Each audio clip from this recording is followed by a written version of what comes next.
when you're having a baby, there's a lot on your mind. At Northwell's Staten Island University Hospital, you can rest easy with our reimagined labor and delivery experience. Our new Grapuso Women and Newborn Center provides private suites, overnight accommodations for a loved one, and a top-level NICU, all powered by the team that cares for the most moms and babies in New York. It's care made for Staten Island and made for you. Visit northwell.edu/newbaby. Staten Island University Hospital. Raise health. Introducing the new Volvo XC90.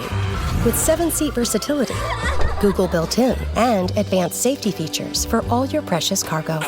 The new Volvo XC90, designed for life. Visit volvocars.com/US to learn more. The Dr. Sky Experience. Entertaining and informative. On the Red Apple Podcast Network. At 5 minutes after the hour, welcome once again, ladies and gentlemen, no matter where you're listening or to be calling us from around the nation, around the world, or who knows where else. As we continue here to talk about great stories with the American exceptionalism stories that you'll be hearing in just a few moments as we break away just temporarily for our first hour. And if you're a first-time listener to this particular archive, the Dr. Sky Experience, proudly here on Talk Radio 77 WABC, talks about many of the mysteries of the universe, from the realms of astronomy, space, aviation, and weather. Also, exceptional guests from the celebrity world. And also, ladies and gentlemen, from time to time, and proud to talk about it, who else wouldn't do that? Great stories of American exceptionalism about truth, justice, and the American way. If you'd like to get in on the conversation with us, it's simple. The number, 1-800-848-9222. That's 1-800-848-9222.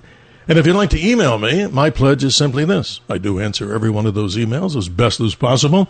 My email is just drsky@wabcradio.com. And, of course, to listen to all the many great hosts that occupy this radio platform, Talk Radio 77 WABC, you can go and listen and download many of those great interviews that you hear at www.wabcradio.com or redappleaudionetworks.com. And a special thank you, as always, to our helmsmen, both Tony and Bill, as we mention every week and proud to call them friends, on our journey to the cosmos and beyond, navigating this powerful signal of WABC to you, yours, across the nation, the world, and out to the vast infinite. As we get right to it, ladies and gentlemen, for this particular first hour of our show here, the Dr. Sky Experience, we're privileged and honored, ladies and gentlemen, to talk about stories of American exceptionalism, truth, justice, and the American way. And in just a few moments, you'll meet the author, co-author actually, of a great book called A Few Bad Men, the true story of U.S. Marines ambushed in Afghanistan and betrayed in America. Who is he? Major Fred Galvin, United States Marine Corps retired, and now a quick analysis of what we'll be talking about. Ambushed in Afghanistan and betrayed by their own leaders, these elite Marines fought for their lives again back home. A cross between A Few Good Men and American Sniper. This is the true story of an elite Marine Special Operations unit bombed by an IED and shot at during an Afghanistan ambush. The Marine commandos were falsely accused of gunning down innocent Afghan civilians following that ambush. The unit's leader, Major Fred Galvin, was summarily relieved of duty, and his unit was booted from the combat zone. They were condemned by everyone, from the Afghan president to American generals. When Fox Company returned to America, Galvin and his captain were the targets of the first court of inquiry in the Marine Corps' 50 years. Fred Galvin is the real deal. Let's introduce him about this book, A Few Bad Men. We say good morning or good evening to you. Major, it's always a privilege and honor to talk to our military heroes. How are you, sir? Yes, Dr. Sky, I'm doing very well, and we say here in Honolulu, aloha. Wow, you're all the way out there in the Pacific. Did you, by the way, feel any of the shocks or potential tsunami there? Were you there then? I was here, but we did not feel anything. There was only slight waves, mainly on our north shores, from about 4 to 5 feet. A substantial difference, but nothing impactful at all. Good. God bless, because we know it could have been worse, and it's the series of many of these and potential aftershocks. But, sir, your own aftershock in the world of political and the whole military story that we're about to unfold here, it's so amazing to hear you about this, because I want to mention something to you. You might know this, and maybe the listeners might also, but in case both don't, I spent a lot of time in a previous radio and television career working on behalf of a gentleman named Lieutenant Michael Behenna. And he was, of course, charged with unpremeditated murder. We, of course, did everything we possibly could. We held rallies, we did programs. And that story, of course, sir, is in many ways similar to what the American men and women, servicemen and women, go through when they're charged with what I consider to be, I don't know the whole story, but if this goes away from the Uniform Code of Military Justice, let's begin, of course, with your experience, or start from the beginning. And I'd like to open those phone lines at 1-800-848-9222. Why, of course, because I'm sure many other fellow men and women who are veterans and other people may have very serious concerns about what happened in Afghanistan and when the United States embarrassingly left back at the end of August in 2021. Tell us your story, sir. Yes, Dr. Sky. So before I get into the special situation where we were involved in this complex ambush, I do want to tie it in and paint a larger picture for the audience of the war in Afghanistan was won very handily. And throughout 2004, and I would say 2005, the Taliban had been routed, same with Al-Qaeda.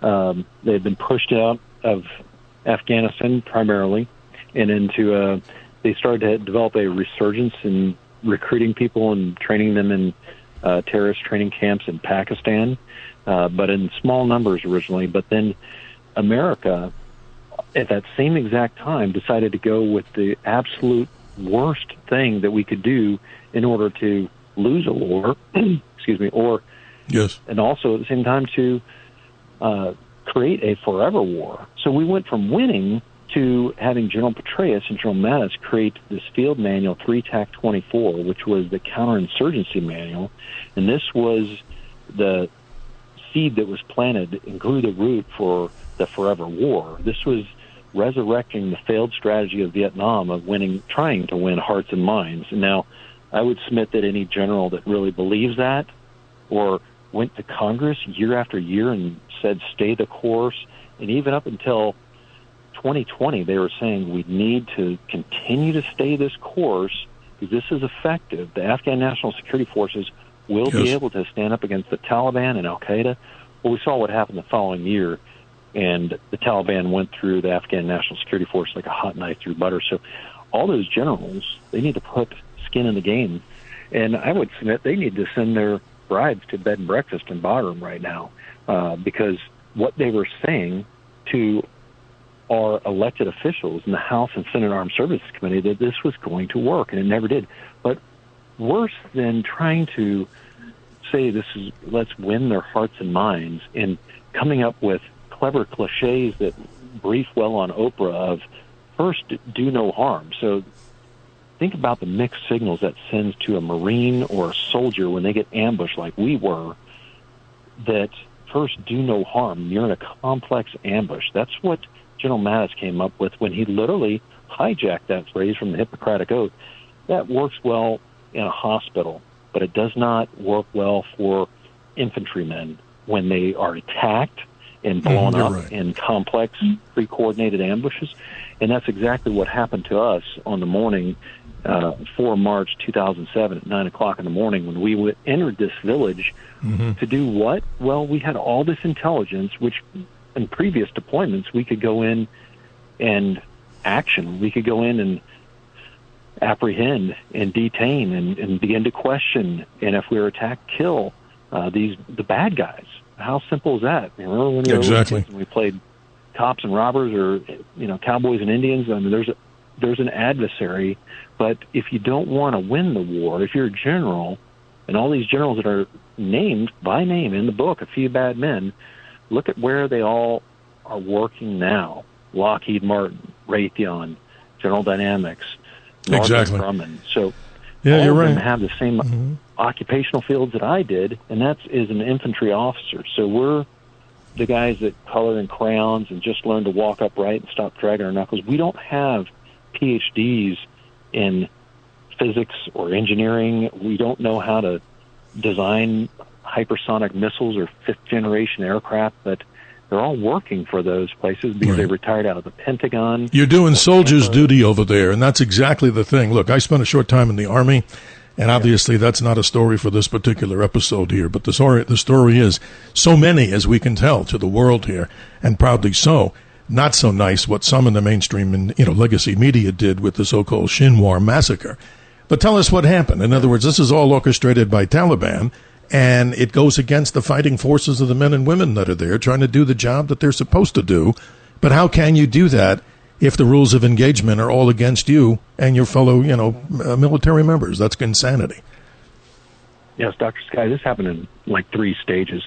So the first stage we expected, we went into this village to literally do what they told us to do because we were required to do this. We couldn't action this intelligence.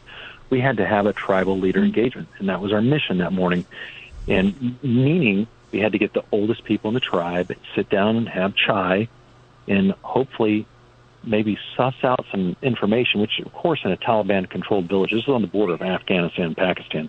So like I said, they just radicalized all these foreign fighters. We knew the exact location, the house that 4 of these suicide bombers were in, and instead of going just to get them, had to go and try to suss out. But before we even had a chance to stop and get out of our vehicles, we got blown up by a van filled with fuel and shrapnel. They started putting fuel. This is a massive fuel bomb that burnt the trees over 100 feet in the air.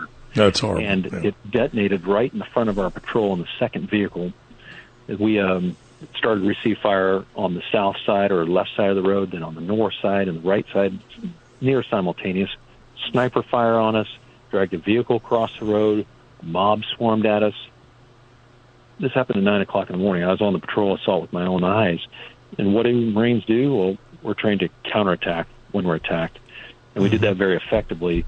We made quick work out of the Taliban that obviously the suicide bomber blew himself up, but the vehicle that was approaching from the south side with 3 jihadists firing at us, fully automatic AK-47s, we immediately returned fire and killed them. And then on the opposite side, on the north side, in a dry riverbed, why you would try to attack people in armored vehicles from the low ground in a dry riverbed, but we made quick work out of them too. We assessed that our second vehicle was not destroyed. It just had its communication knocked out. Actually, miraculously, everyone was still alive in that vehicle. However, we couldn't communicate on voice, so what we did was we used hand-arm signals and understood that we were able to move out, and we fired above the heads of this mass unarmed mob, and then drove around the vehicle that was dragged across the road, blocking us in that kill zone, and we returned to base. Then something that was shocking but expected was that we had 20 minutes after that ambush, we were back on our base, and one of the non-commissioned officers came up to me and said, "Sir, this is already out on the BBC radio that you guys killed Afghan civilians." And so you sort of expect that the Taliban is going to use direct fires and that they're going to use information warfare. That was reinforced with a protest in the nearest major city of Jalalabad, and that went up to their governor in that province, Governor Starzai, went up to the president of Afghanistan at the time, Hamid Karzai. He condemned us. And then the second phase happened, which I was honestly too naive to expect that our own military generals, and we were working for the Army over there, specifically the Army Special Operations Command out of Bagram. So, Dr. Sky, that's equivalent to bringing your girlfriend home to meet your wife. The Army Special Operations did not want to see Marine Special Operators take over their missions and run up the score, which is what we were doing, and doing it very handily. But, and I know you were in the Army, but you know this inter-service rivalry exists. Yes, sir. I know it well. And yes. So originally I didn't believe that Army colonel would buckle and give in, and that furthermore that the Army generals in the area would, but they did immediately. They folded like a lawn chair, kicked us out immediately. And then the third and worst phase was the Marine Corps, our own brothers in arms, senior military leaders, who were embarrassed that the very first Marine Special Operations Command to exist, which was also the first and only unit in the Marine Corps' proud 200, at that time, 32 years of history, to ever be kicked out of a war zone. Well, that's amazing. Sure. Yeah, Major. That's just insane. And I don't mean to cut you short. I wanted you to explain, the setting for this particular interview here. But I want to mention something, and all proud to all the service, the people that, of course, you served with, and to all military members. But in this particular case, with your specialized unit, and I'm reading this, emblazoned on the gold breastpin worn by every Marine who has earned the right to call themselves a Raider, is the Latin phrase Spiritus Invictus, unconquerable spirit. Formed in 2006, the Raiders are an elite segment in the Marine Corps Special Operations Forces Command, as you know, MARSOC, who, like Navy SEALs and Army Delta, fall under the purview of Special Operations Command. I thought I'd get that out because, just in case, ladies and gentlemen, you're joining us and you're wondering, where are we going with this? As I mentioned to you, with no apology, many times we'll talk about stories of American exceptionalism, about truth, justice, and the American way. I'm a privilege and honor to have in this short hour. Your calls are welcome at 1-800-848-9222. Major Fred Galvin, United States Marine Corps retired, co-authored with Sal Manna a book called A Few Bad Men. Major, if you don't mind, let's try to squeeze in some phone calls. I know we're trying to get to the whole story here. I think you exemplified it, but only people, ladies and gentlemen, who've been in the military situations like this. This is not a game. This is not something that people do. They don't need to have their hands, tied, and they're certainly not what many in the media have purported about the Shinwar massacre. That's why this story is so important to hear the truth. Let's say good morning to Steve in Manhattan. Steve, if you're with us, you're on with Major Fred Galvin. How are you this morning? All right, gentlemen, I wouldn't miss this for anything. And the only reason why our enemies fear us is because they met the American boys on the battlefield. They don't fear our chicken-head politicians. In recent times, we had Bush Jr. attack the wrong country, Iraq.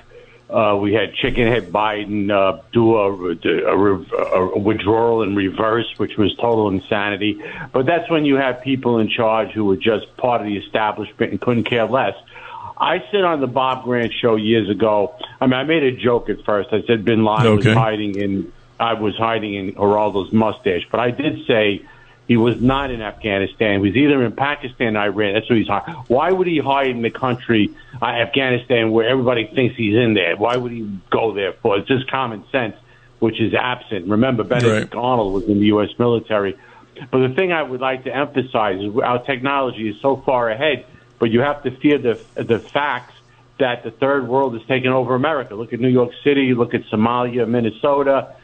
These are communists coming in here. They'll have their hands on the largest arsenal of atomic weapons, the printing press of $100 bills and debit cards. You guys don't seem to be worried about that. Well, Steve, this is the whole point. These are the people, the men and women of the military, that deserve to have their story told, and especially in this book, A Few Bad Men. Major, I don't know if you wanted to comment on what Steve was saying there. I think he said a mouthful, and he said it with some passion. Go ahead, Major. Yes, and I agree with Steve. And Steve sounds like he grew up in the generation that I did, where your parents wore belts not just to hold up their pants, and when it comes time to our military, we need to take that belt off and literally beat the hell out of our enemy, to where once they get the living snot kicked out of them, they understand that this is not a good idea for us at all. And we did that in the beginning of 2001 and 2002. Like I said, we won that war. But then allowing them to regroup, and as Steve had mentioned, of course, we knew that Bin Laden wasn't hiding out in the Tora Bora Mountains. He's going to be in a more comfortable position over in Pakistan. And then even after he was eliminated in 2011, to allow the war to continue on for 10 more years for what? No leader could state clearly to Congress what the mission was, what our end state, what the goals precisely. We just continued to push on. So we had some horrible leaders that just couldn't get the job done. The job was done, but why we stayed there, wasted thousands of more lives, spent $1 trillion, that has to be something that we hold our leaders accountable for. We can't just sit there and say, oops, sorry, or allow these men that did it to go on to this No General Left Behind program, which is, they all got promoted. They're living where they want to live. They have the Gulfstreams pick them up, take them to the Pentagon, dangle the carrot or stick to the current group of generals to keep this war going. And And when Biden pulled out, what did they do? They started this proxy war, making it seem like it's the righteous war that Afghanistan once was. Now we have this righteous war because Russia picked on the little innocent Ukrainians. But that's the way that this business worked. Read the book. It's interesting. Not to cut you short, Major, we come up against something in the media, as you probably know, as these hard breaks in just a few minutes here. We're speaking with Major Fred Galvin, United States Marine Corps retired, co-authored a book called A Few Bad Men, His Experiences in Afghanistan. This is an amazing story, ladies and gentlemen. Time doesn't permit us to go into too much detail. But Steve in Manhattan, thank you for being part of the show. Let's now say good morning to Frank in the state of Maine. You're on with Major Fred Galvin. Good morning to you. How are you, sir? Good morning, Dr. Sky. Always a pleasure. And good morning, Major Galvin, and thank you for your service. This story reminds me of SEAL Team 6, the ones who killed Osama bin Laden, I believe, right, during the Obama administration. Am I right about that? And what happened to them after they did that service for us?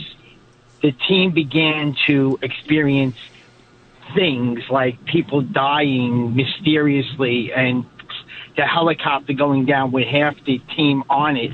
My question is, do you think the government doesn't want secrets to get out, or do you think they want to silence people who kill these bad people that are trying to kill us, so they can continue these wars and just have a cycle of war and just a cycle of war, yes, so that war machine can continue, like our military. Well, Frank, you bring up some good points. I want to let the Major answer before we hit the hard break, but stay with us for a minute, Frank. But Major, he brings up, as many people here, support of our military, very strong, and obviously what other way would there be? But your response, Major, to Frank.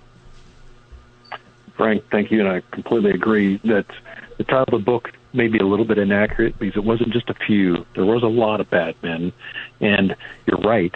They did not want the war to end. So when you unleash a bunch of Marine commandos to go in and destroy the enemy, to do what Marines, ground combat infantrymen, that's what I started out doing in the Marine Corps, to locate, close with, and destroy the enemy, there's a lot of people that don't want that to happen.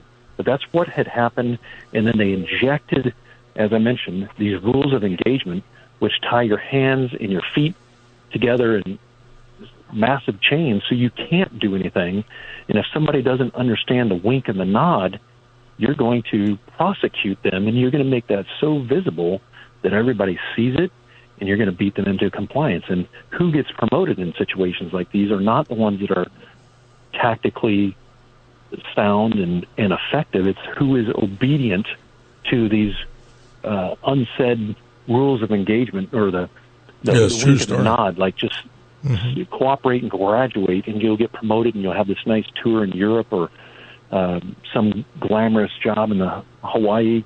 But that's what the system will do to reward people who are really poor leaders.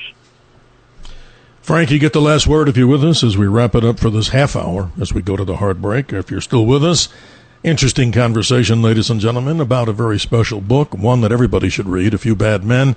Our special guest, Major Fred Galvin, United States Marine Corps retired. Frank, if you're with us, you get the last word. Go ahead. Yes, absolutely. I'm glad you clarified that, Major Galvin, because it's so true. And I know I'm not a conspiracy theorist at the least bit, but I totally believe that, you know, the government and the people within that realm, whoever they are, and I don't know what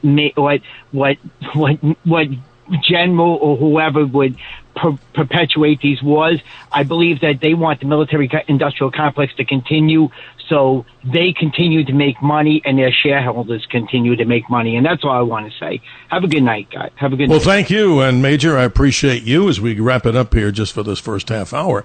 But I just want to mention to you, or ask you, I should say politely, when we come back, I'd like you to talk about the next phase of what happened to you, the interrogation, the story of A Few Bad Men, what happened to this entire unit.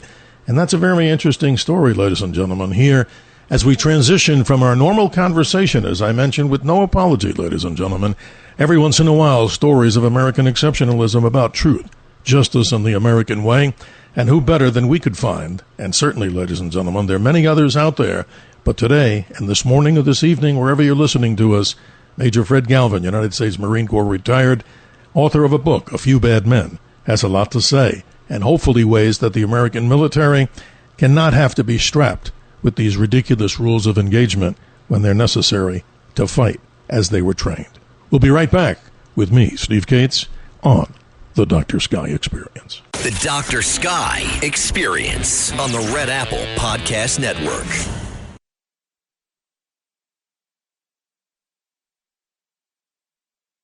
The Dr. Sky Experience. Entertaining and informative. On the Red Apple Podcast Network.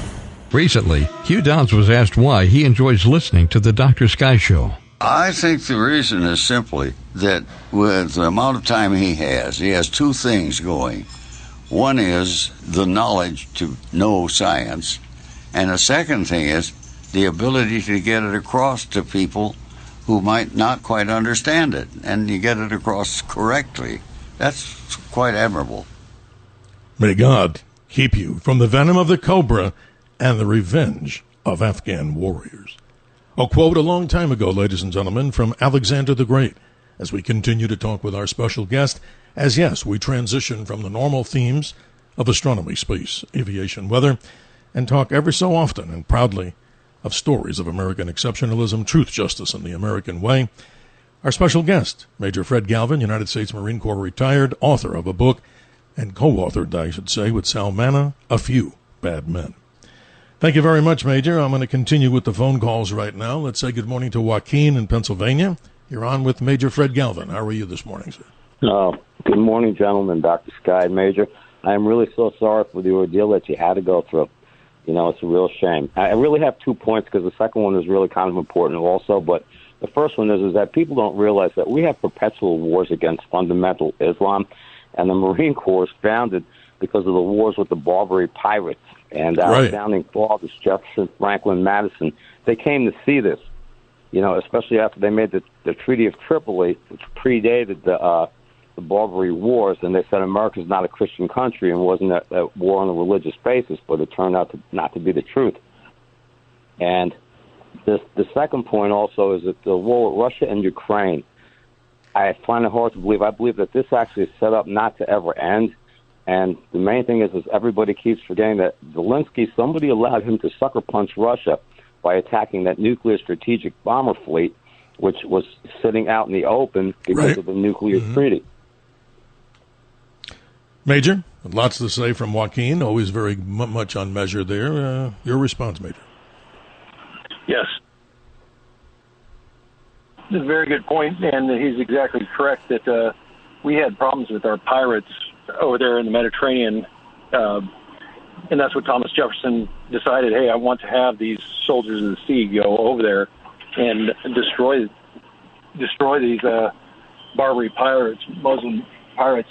That is covered, that type of history is covered in the book A Few Bad Men, where we do see that Muslims are still using this trickery, this taqiyya, where it's okay to lie to the infidel as long as, you know, you're prospering from it.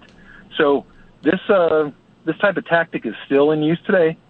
But what's sad is we expect that from the enemy. We expect that we're so stupid that we're going to sit in a shura or a jirga and have a meeting with the enemy who, although I can't speak Pashto or Dari, but the one thing I can understand is the words when they say infidel, infidel. Yes. I understand that I am the infidel, and I understand what they're supposed to do to me, but the fact that so I can expect that.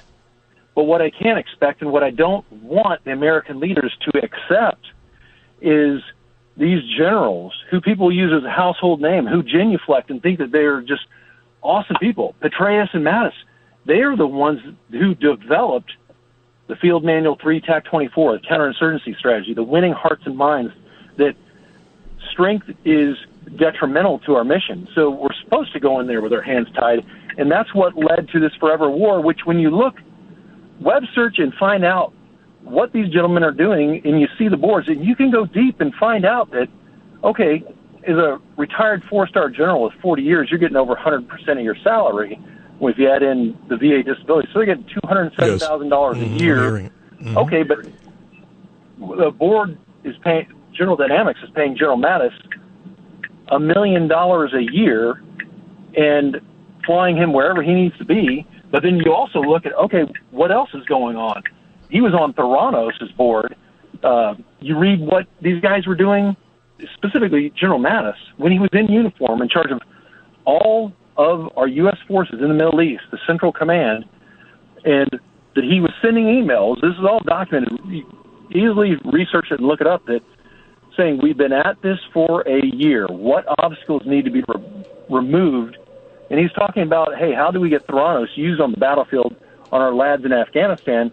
Well, America's not good with having something untested and not verified and approved by the FDA jabbed into our boys, and that's exactly what Theranos failed, and they were exposed for a fraud. General Mattis testifies, and you say, well, is this about General Mattis? He is one of the few bad men. He was, as Dr. Sky was talking about, when we get into the interrogations and the trial, he was what we call the convening authority. He was the judge. Well, that's what I'd like to get into, Major, but I want to give Joaquin the last word. Joaquin, if you have a quick comment, because we got a full board here, and I want to just try to give everybody a shot to ask their questions and share in the story. Joaquin, go ahead. The last one is I think that allowing Zelensky to attack the Russian nuclear strategic bomber was designed to make sure that war doesn't end, okay? And also, too, I think people don't realize that Pakistan is an Islamic country also, you know, so I'll let it go with that. And, again, thank you for your service. I'm sorry for your troubles. Well, thank you, Joaquin, for calling us. Always insightful commentary. Major, I'd like to, before the hour ends and the next break here, let's tell us and let's share with us then the experience that you had. The hard part comes here with this whole, you know, the trial and tribulation here. To describe what happens in front of this military review board and then beyond that, describe to us what experience you had. Yes. To set the backdrop, there were several investigations occurring at the same time. Specific to the Marine Corps, you had Second Lieutenant Ilario Pantano. He was accused of killing alleged Iraqi civilians in the Battle of Fallujah in 2004. His case was in trial. You had the Haditha and Hamdaniya cases. They were the 8 Marines from Haditha, otherwise known as the Haditha 8 and the Hamdaniya 8. We were the Marsoc 7. They accused 7 of us of mass murdering Afghan women and children. They said 19 civilians that we killed and 50 that we wounded is completely proven false. Not just through all of our sworn testimony and my polygraph, but you read Appendix 3 of A Few Bad Men, and you have all 73 of actually it's 79, Afghan statements, and they're so contradictory that if General Mattis read that and still continued to unleash the 45 criminal investigators, the 4 prosecuting attorneys, in these other cases, they had never unleashed that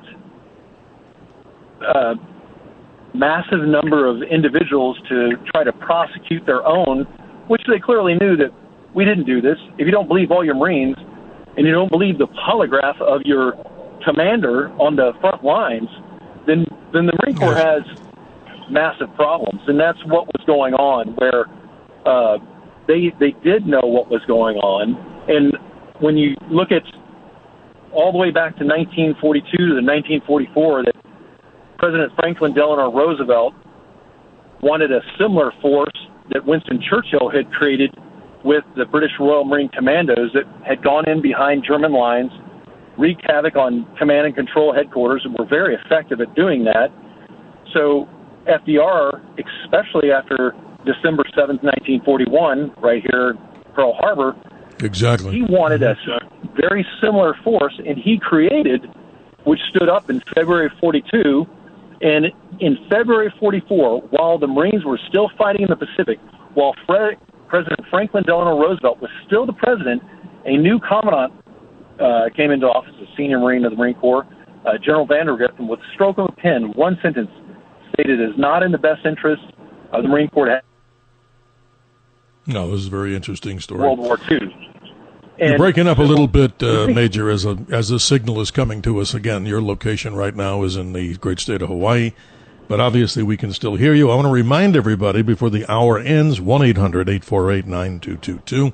If you'd like to just ask questions or comment on this particular story, A Few Bad Men, our guest is Major Fred Galvin, United States Marine Corps retired, just in case you're just joining us here on the Dr. Sky Experience, where on this powerhouse radio station, Talk Radio 77 WABC. Major, not to cut you short from the important story here, but just give me from the humanistic side about this. Your passion to be a Marine goes deep. It's not just something that you decided when you were later in life, obviously, no. Just tell us, you started with this passion to become a United States Marine and always a United States Marine until the day we pass on to the next world, so to speak. Your story is what? When did you get started in the passion for being a Marine? Yes. Thank you. This is a great question, Dr. Sky.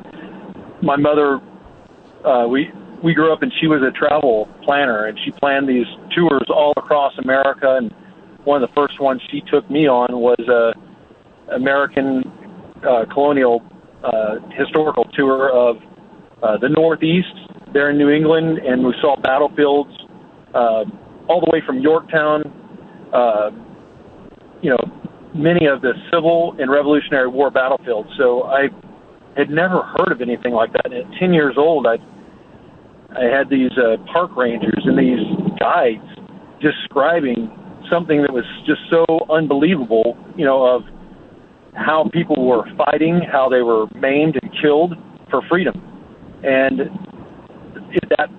that was very impactful to me. And at that age, I didn't know how. None of my family had served in the military, but I knew I wanted to serve. So that seed grew a root. And then in high school, one of my classmates had said, "Hey, if you really want to join the military, the ones that fight, there's a branch called the Marines, and they have a slogan, first to fight." And that kind of sealed the deal, and that's what led me to go in and join the Marine Corps. Well, it's a great story, and to everybody out there, the men and women who have departed us, and I want to give a special salute out and, of course, a memorial to the Abbey Gate horrible incident that happened back in August of 2021, when you know better, sir. Tears come to our eyes, our hearts are deep. 13 United States service members died in this horrible attack, and 45 more wounded. 170 Afghan citizens died in this suicide bomber attack, which is still a disgrace to what happened when we left the nation of Afghanistan the way we did. That's a whole other story. But this story, sir, I mean, we're going to come up on the break here, but I wanted to just mention when we come back, to have you mention, that is, the conclusion of this, because it's so important to hear about this, ladies and gentlemen, that, our warfighters out there, again, I'm saying this, and I'm just a civilian now, but very proud to talk about these subjects, as I hope it's coming through loud and clear to the audience around the nation and around the world. But this is so important that we salute and give the warfighters the ability not to have their hands tied or their legs tied in any situation like this. Major Fred Galvin will be right back after this very special break as we continue to talk here with you. The book, A Few Bad Men, the true story of U.S. Marines ambushed in Afghanistan and betrayed in America. We'll be right back. The Dr. Sky Experience on the Red Apple Podcast Network.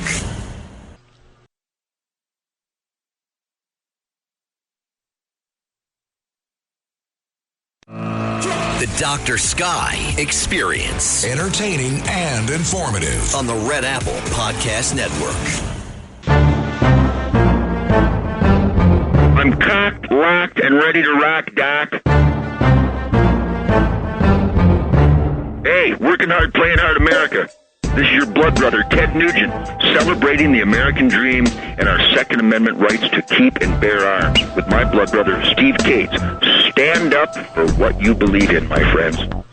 48 minutes after the hour, ladies and gentlemen, as we continue our tradition here, albeit not as often as we would like, but we talk about stories of American exceptionalism, truth, justice, and the American way.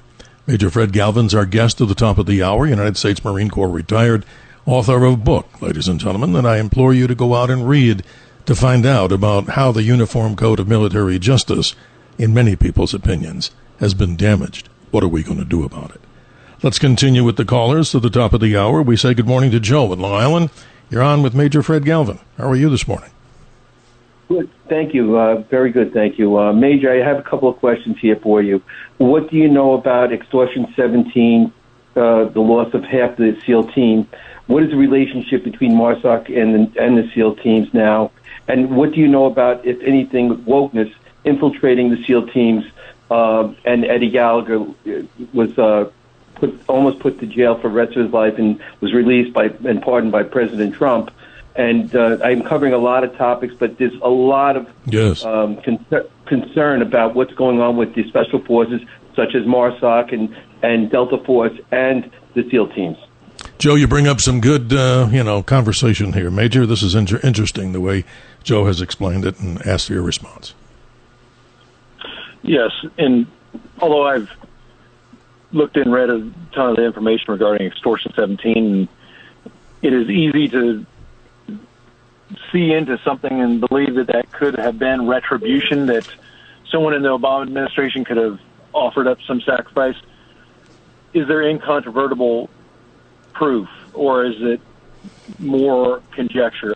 I don't know. I don't have, the detailed facts that show that, this was a payback that the Pentagon allowed to happen. I would think that was not the case, but unfortunately, we do have SEALs that got into a Kansas Air National Guard CH-47, which, having that many people get into a single aircraft, it does raise a lot of questions. So I do understand what you're saying, and that some of that doesn't add up. Why they were not on a Task Force 160th Army Special Operations Aviation Regiment aircraft, and that's what allows some conspiracy theory to, why was it that? Why was it SEAL Team 6 and not any of the aviation special operators?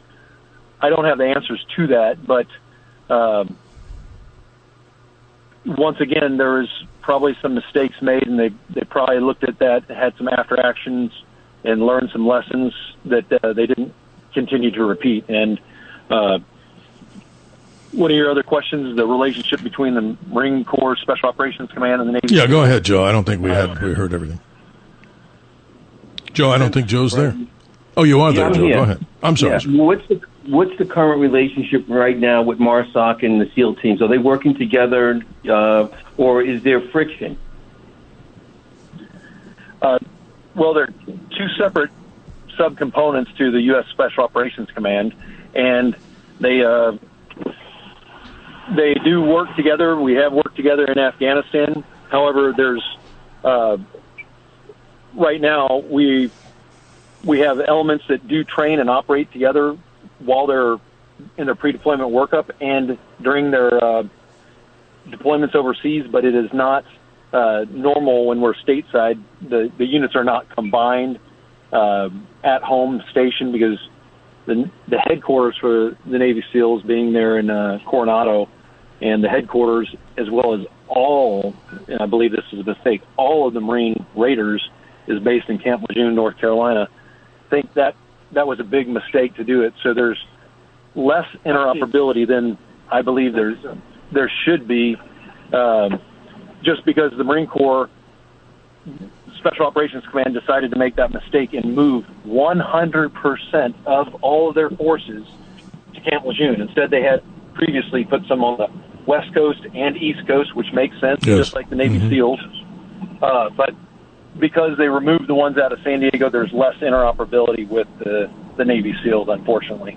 Joe in Long Island, thank you for being insightful. I like dialogue, and I think you brought something to the table here in this particular hour that I find very fascinating. In all due respect to our special guest, I want to give him the floor to the top of the hour. What needs to be done? I mean, obviously, the pain of what you folks went through, nobody can appreciate this, and words can't do it. But other than that, which is a major thing, which would take hours to explain, talk about what needs to be done here, because this is a problem that could exist again. I don't believe strongly in this administration. It seems like it's directly the opposite of what was in the previous administration. So give us a solution or best direction of how hopefully turns out to be in support of our men and women, the fighters, the war fighters. Yes, thanks, Dr. Scott. So there are some things in progress that Secretary of Defense Pete Hegseth has designated to the former Marine Lieutenant Colonel Stuart Scheller. He's designated him, he's a general officer equivalent in the titled SES, which is an assignment he's taken since January in charge of looking into the withdrawal from Afghanistan and any lessons that can be learned from that. But he's also designated, Secretary Hegseth has designated Stu Scheller to look into the promotion and training system. And you may have heard some of this announcement publicly here this past month. But yes. I have mentioned this on other programs, and I touch on it very lightly in the book, A Few Bad Men, that we are not promoting the best. We are promoting based on obedience and the fact that we have had our military readiness degrade, where we don't have this capabilities that we once had, where we have allowed this wokeness to infiltrate into our armed forces, which is making us less effective, making us more divided. That is being reversed. So hopefully that's good. Stuart Scheller, hopefully Stuart Scheller puts a big spotlight on, and as I've mentioned on other programs before, that the Marine Corps says leadership can be boiled down to two things: that you accomplish your mission and you take care of your troops. And in my book, if instead of just appeasing the two higher commanders above yourself and nobody that you're leading, I think that can be repaired by having a 360-degree survey. And if the Marines that you lead, or soldiers or airmen or sailors, if they don't believe that, for one, as far as mission accomplishment, that leader, that commander, would do everything possible, legal, moral, and ethical, to accomplish the mission, if they can't get the job done, as you've seen these generals who have not gotten the job done, they need to not just be removed from the rank, they need to be kicked out immediately. Amen. And two, if on the second thing, as far as troop welfare, that we look at as far as leadership in the Marine Corps, troop welfare to me means not that your guys have a smile on their face, but they're well-trained, well-led by competent commanders who provide realistic training, provide the materials and resources they need to accomplish their mission, and that the best insurance policy for American warfighters to have the greatest opportunity to spend the rest of their lives with their family, with all their digits and the way that they deployed, they come back the same way, and that is through the best training. And so on troop welfare, if the men that are being led do not, they should have a vote. Seriously, they should have a vote. And people say, well, that's not a democracy. Well, if those ones go into combat do not think that their commander would provide the absolute best and most realistic training, give them every opportunity to come back alive, if the majority of those led don't agree with that, then that person in my book should go. They do not I agree, have the Major. right to lead you forces. say it. No, So you say it so well. You can and I want to know down to yes, sir. simple rules. How do people get in touch with you, sir, if they'd like to? Any way that they can communicate? What would you suggest? Dr. Sky, they can get in contact with me through the website, commandoshow.com, and they can also contact me on LinkedIn, Fred Galvin, and on Facebook at FCGalvin1.